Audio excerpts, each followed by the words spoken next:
Welcome to the second part of the study of the kinematics of a particle. In this lecture, we will study the motion of a particle or an object under the influence of gravity near the surface of Earth. First, we will encounter the motion of an object or a particle only up and down, which is the motion of a freely falling object. Second, we will consider the motion of a particle or an object moving like a particle in 2 or 3 dimensions, and we will define the position, displacement, velocity, acceleration of the object, and then we will take as an example the motion of a projectile under the influence of gravity, and we will calculate the various parameters as we mentioned in the previous lecture: the maximum height, the range, and etc. In the study of a freely falling object, we encounter the motion of an object in the field of Earth, which is surrounded by the atmosphere. So we have to neglect effects of the air, for example, the resistance of air on the motion, in order to simplify the problem. We neglect the effect of the rotation of Earth on the motion, also for simplicity. Also, the gravitational acceleration changes with altitude above the surface of Earth. We also neglect that effect, and we consider the motion of objects near the surface of Earth, so that the acceleration due to gravity is constant. The gravitational acceleration, or the acceleration of an object as it falls due to gravity, it accelerates downward. The acceleration is constant, and it is equal to 9.8 meters per second square. So g, the acceleration due to gravity, equals 9.8 meters per second square, and it's directed downward always.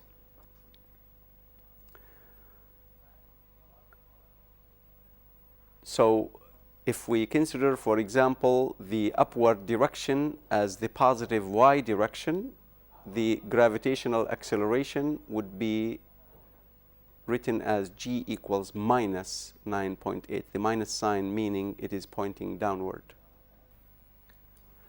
Thus, we consider the motion of a freely falling object under the influence of gravity as moving along the straight line, which is the y-axis, and with an acceleration which is constant and is equal to minus g. The equations of motion for this object are derived in exactly the same way we have derived the equations of motion for an object moving with a constant acceleration. We only replace a in the previous equations by minus g, and we obtain exactly the same equations. So the first equation of motion for a freely falling object under the influence of gravity is v equals v naught minus gt. Here we don't have the displacement in this equation. It's not involved. And we have the second equation, which is delta y equals 1/2 v naught plus vt. the third equation is delta y equals v naught t minus 1/2 gt square. The fourth equation is delta y equals vt plus 1/2 gt square.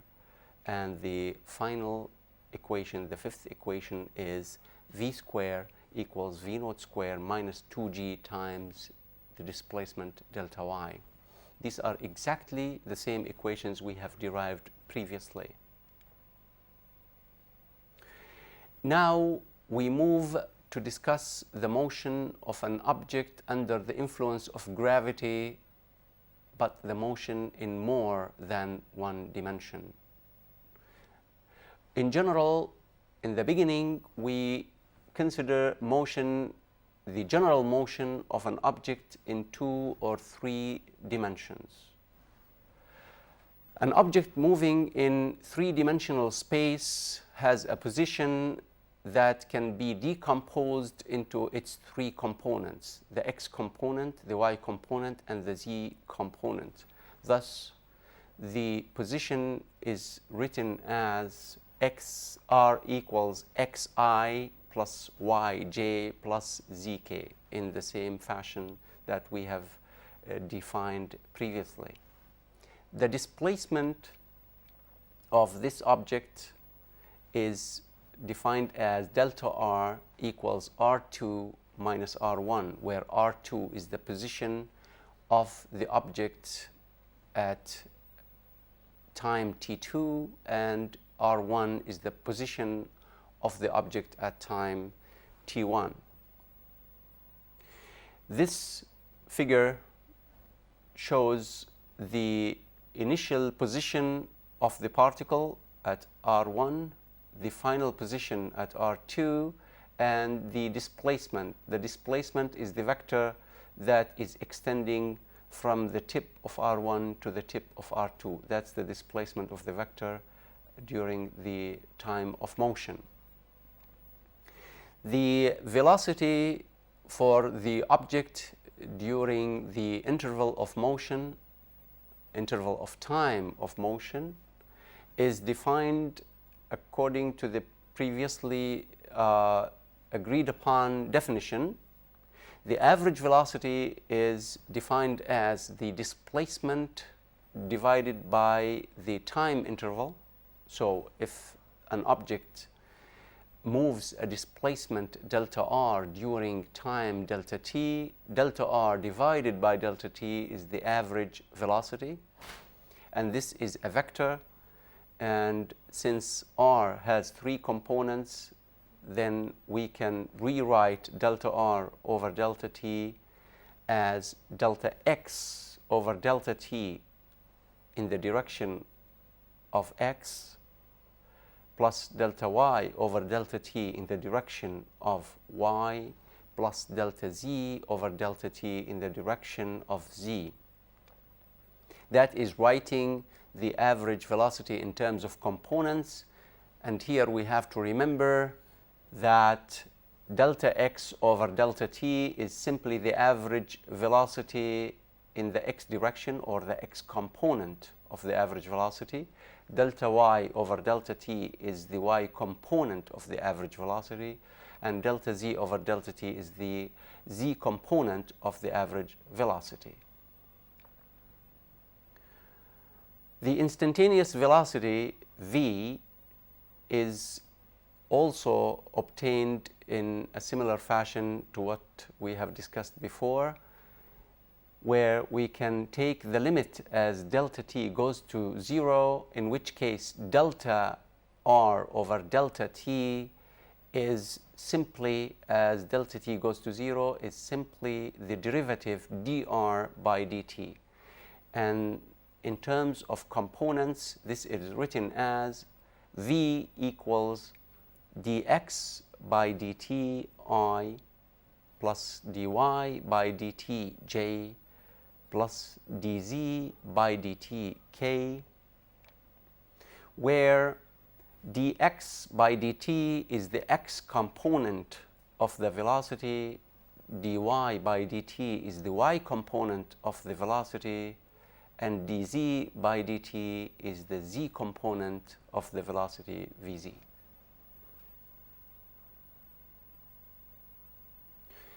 The magnitude of the velocity in 3 dimensions is simply, as we have talked about when we discussed vector analysis, is simply the square root of the x component square plus the y component square plus the z component square.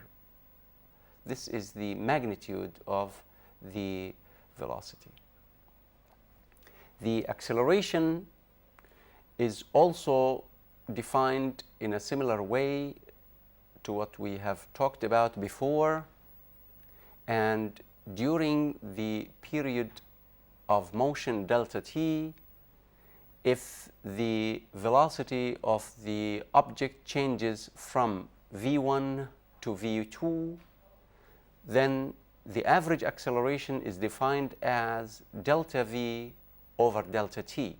That is v2 minus v1 over t2 minus t1.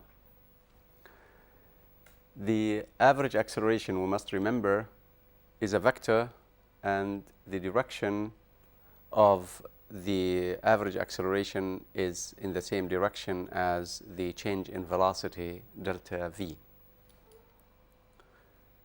The instantaneous acceleration is derived in exactly the same way as we have discussed previously, where we take the acceleration as delta t goes to 0, in which case we obtain the acceleration a is equal to dv by dt, which is the limit of delta v over delta t as delta t goes to 0.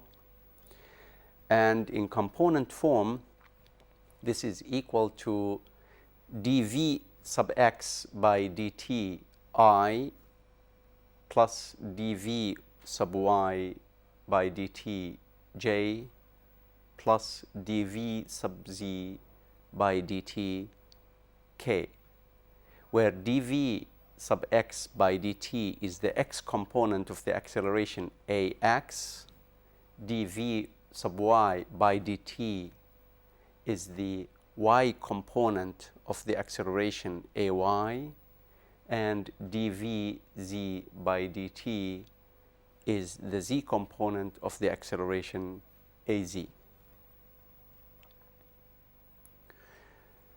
As a special case for the motion of an object in 3-dimensional space under the influence of gravity, we consider the motion of a projectile, an object projected from some point into the air.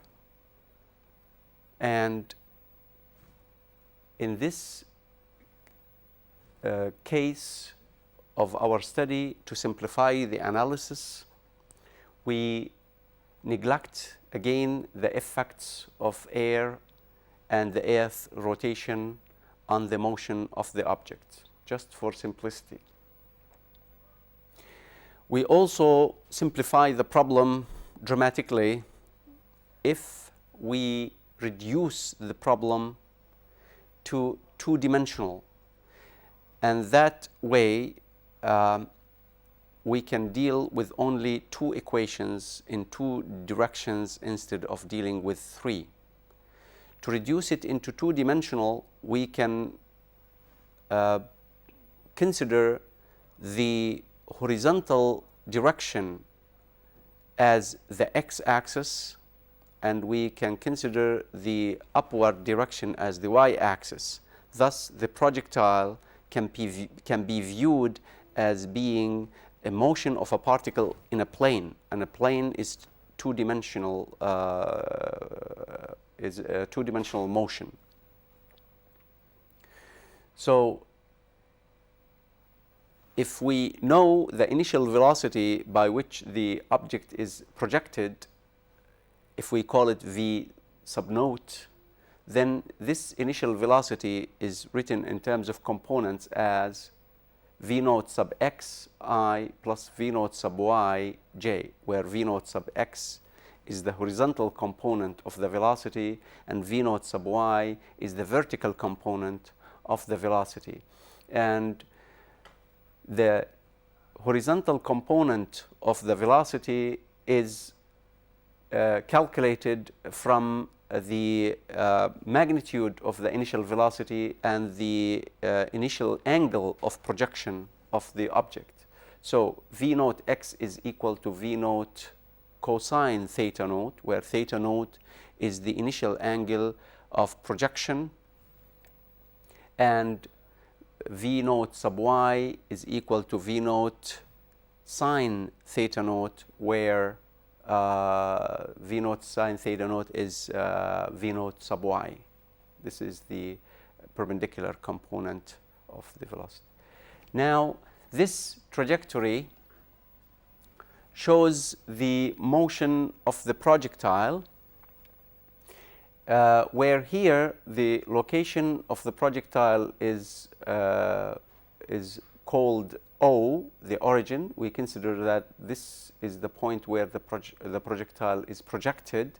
It is projected with an initial velocity v naught, with an initial angle theta naught, and it rises up.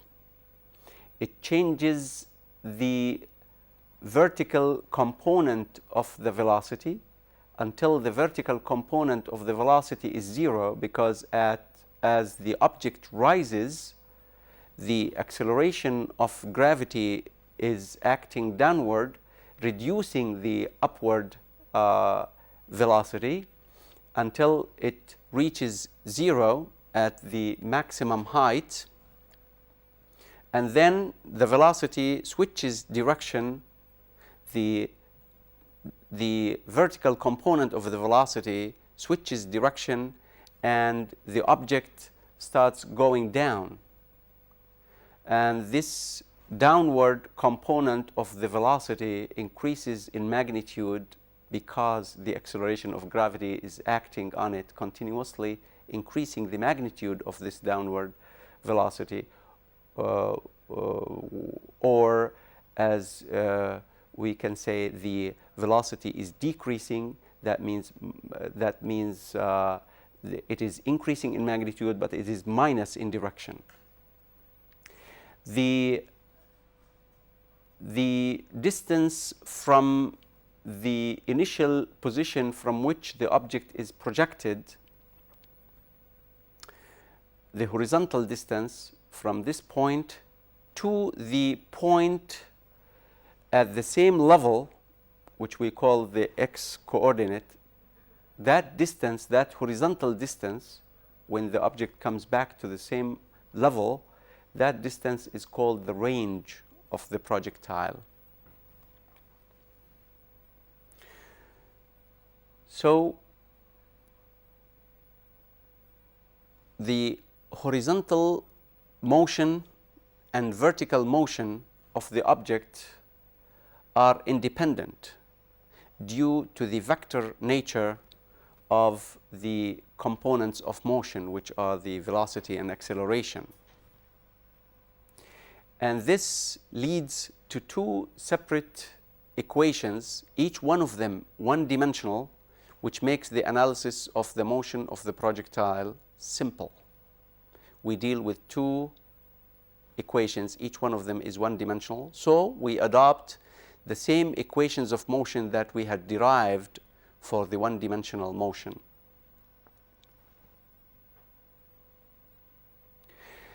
The horizontal motion of the projectile is dictated by the fact that the acceleration in the horizontal direction a sub x is equal to 0.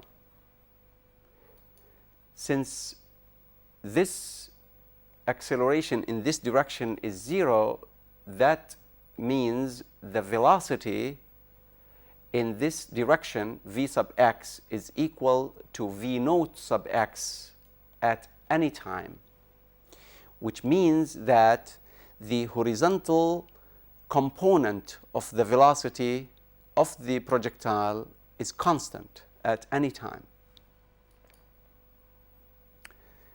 The horizontal displacement is obtained from the previously developed equations of motion, and if we adopt the equation delta x equals v naught x plus at plus 1/2 at square, and taking into consideration that a in this direction is 0, then we obtain delta x, which is the horizontal displacement, is equal to v naught x times t, and v naught x is simply v naught times cosine theta naught, which gives us the horizontal displacement is simply v naught times cosine theta naught times t.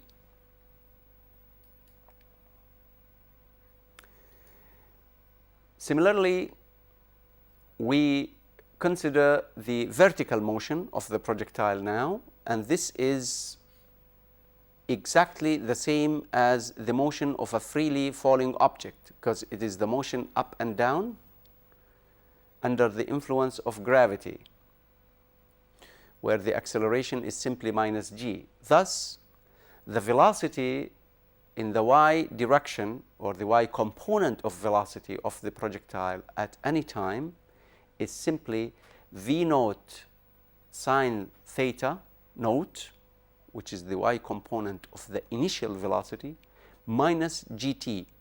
This is the term due to the effect of the acceleration of gravity.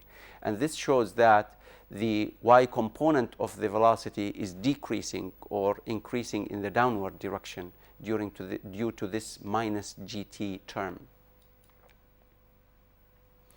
The displacement in the vertical direction is found from the equation delta y is equal to 1/2 vy, which is the y component of the velocity at time t, plus v naught y, which is the y component of the initial velocity, times t. This equation can give the displacement if we know the time, the final velocity, and the initial velocity. Anyhow, those two equations can be mixed together to find the unknown parameter in case if we have different unknown. In analyzing these two equations, we can obtain the velocity components at any time from analyzing these two previously mentioned equations. The velocity components can give us the magnitude and the direction of the velocity. And also, from analyzing these two equations, we can determine the position of the projectile. We can calculate the distance traveled, whether it is in the horizontal direction or in the vertical direction. We can calculate the x component of the displacement and the y component of the displacement, and then we can calculate the magnitude of the displacement or the distance traveled by the objects. We can also determine the shape of the trajectory. How does it look like as it moves in space? How does the trajectory of the projectile look like? All of this, we can determine it from analyzing the previous two equations. For example, the maximum height at which the projectile can reach can be found by simply considering that at that point, which is the maximum height, v sub y is equal to 0. There is no y component of the velocity at the peak, at the maximum height. All the velocity is only horizontal. It is tangential to the trajectory, which is horizontal. Also, if we consider that the initial velocity of the projectile is given, and we know the acceleration of gravity g, then the right equation to use is the equation that involves the final velocity, the initial velocity, the acceleration, and the displacement, because we are seeking the distance, the vertical distance, which is the height, the maximum height. So this is the right equation to use, and we get thus at the maximum height, we get 0, which is v sub y square, equals v naught sub y square, v naught in the y direction it should be, v naught sub y square minus 2g into y minus y naught. Y minus y naught is the displacement in the y direction. The maximum height is thus obtained from this, and it is found by delta y minus y naught, if we call it h as the height, is equal to v naught sine theta naught, which is v naught sub y square over 2g. This formula gives us the magnitude of the maximum height that we reach, that the projectile can reach. It has to be remembered that this maximum height is measured relative to the point of projection. It is not measured relative to any other reference point.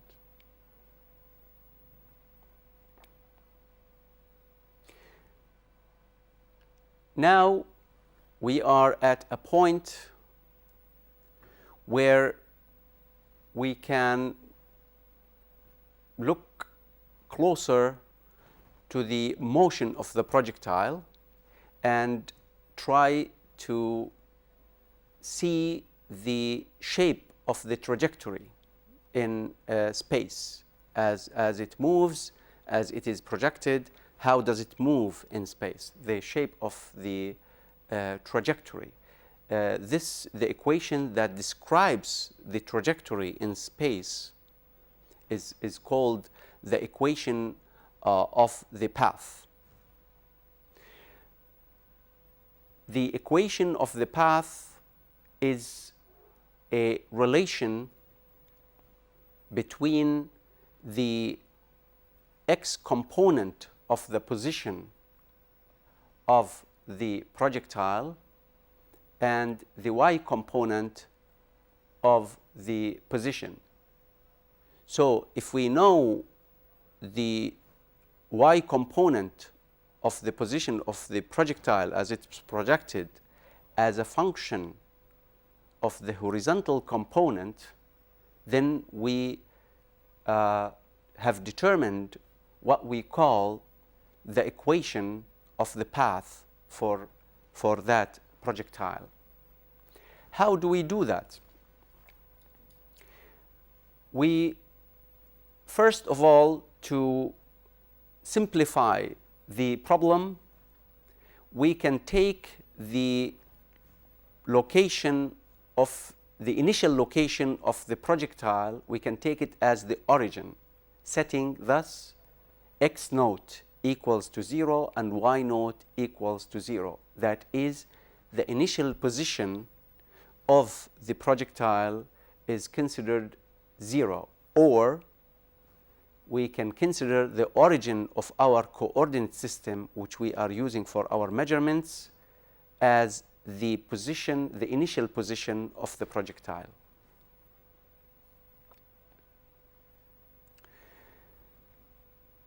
If we remember the two equations of motion in the x direction and in the y direction,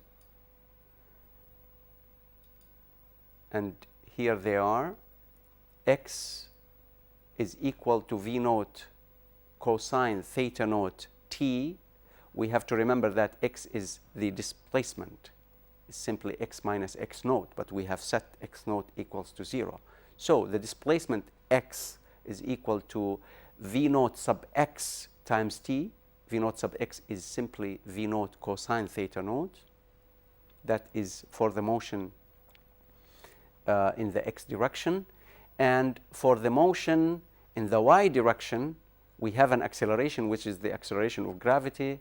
The equation that gives the motion in the y direction is y equals v naught sine theta naught t minus 1/2 gt squared. V naught sine theta naught is the y component of the velocity, the initial velocity.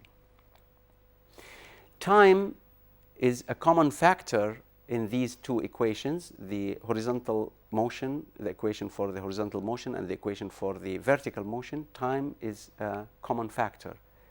We are seeking the equation of the path, which is a relation between x and y. And to obtain that, we can eliminate t between these two equations, which means we can find t from the first equation. T is simply equals to x over v naught cosine theta naught. And this magnitude for t, or amount for t, we can substitute it in the second equation. Thus, we obtain, for example, y is equal to v naught sine theta naught times, instead of t, we put x over v naught cosine theta naught, minus 1/2 g, and instead of t, we put x over v naught cosine theta naught all square. That will give us x square over v naught square cosine theta naught square. So this equation between y and x will be an equation in which y depends on x linearly in the first term and quadratically in the second term.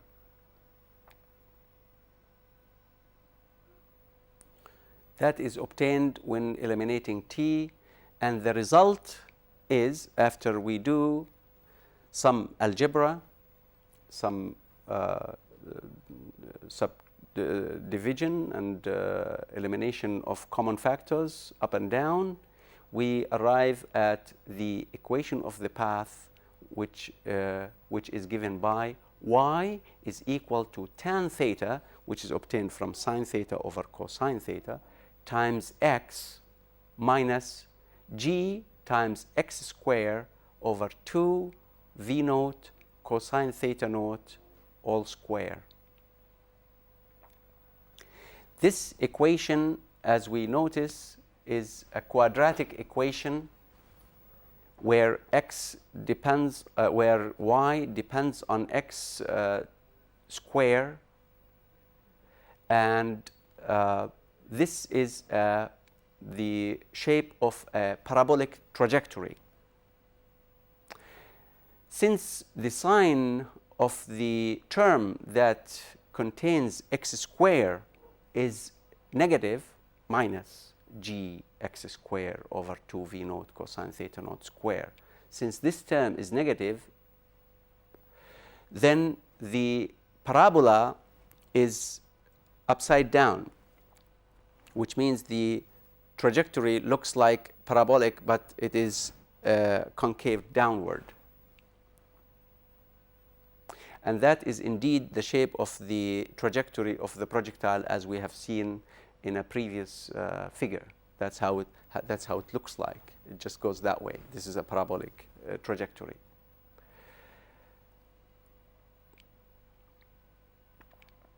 Now, if we are concerned with calculating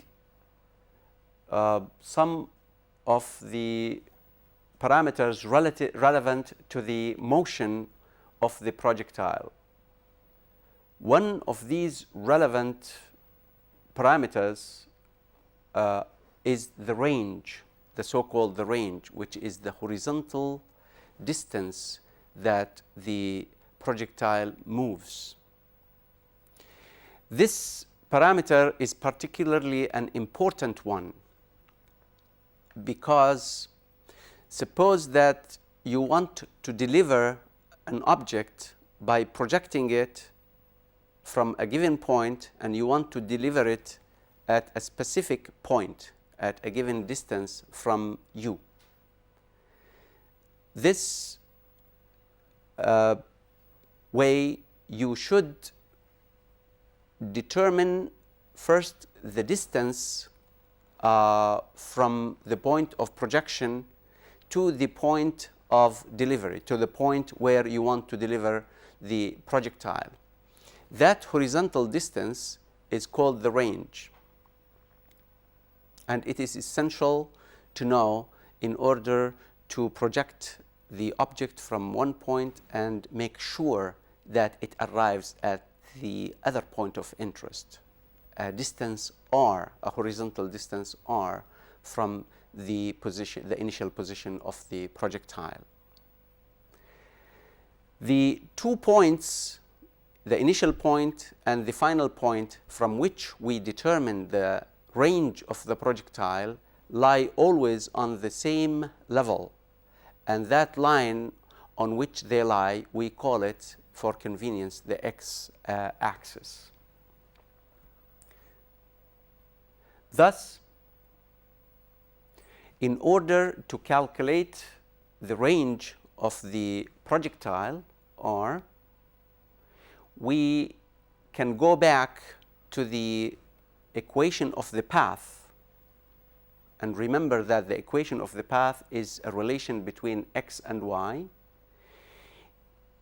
Remember also that we have assumed that the initial position of the projectile is the origin, means x naught equals 0 and y naught equals 0.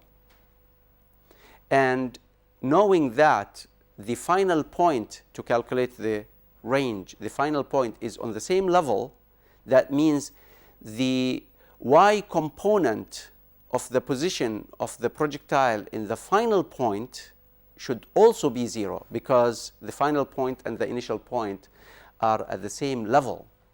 So we can go back to the equation of the trajectory of the path, and we can set in that equation y equals to 0.